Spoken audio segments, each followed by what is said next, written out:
जनता आवाज news channel, आवाज जागरूक जनतेचा। राहाता तालुक्यातील ममदापूर तर श्रीरामपूर तालुक्यातील नांदूर गावच्या हद्दीत गेल्या 10 ते 12 दिवसांपासून रात्री 9 ते 11 वाजेच्या दरम्यान ड्रोनच्या घिरट्या सुरू आहेत। या प्रकारामुळे ममदापूर, नांदूर, राजुरी परिसरातील शेतकरी भयभीत झालेत। या प्रकरणी पोलीस अधिकाऱ्यांना सूचना देण्यात आल्या असल्याचे पालकमंत्री राधाकृष्ण विखे पाटील यांनी सांगितले। मी काल श्रीरामपूरला होतो, काही लोक आपल्या मतदारसंघातील मला भेटले। प्रचंड भीतीचं वातावरण आहे आणि ज्या भागात ड्रोन गेले तिकडे चोरीचं प्रमाण वाढलं।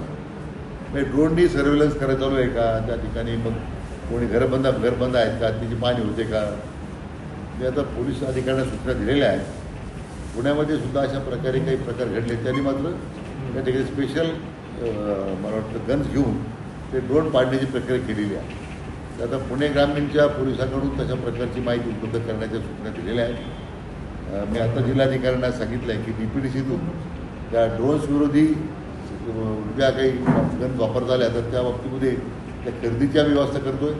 परंतु त्या पोलीस अंतर्गत जे ड्रोन साईट होत आहेत तर ताबडतोब त्याच्यावर देखरेख करून जर शक्य असेल तर आपल्याला कारवाई करता आली पाहिजे अशा सूचना दिलेल्या आहेत।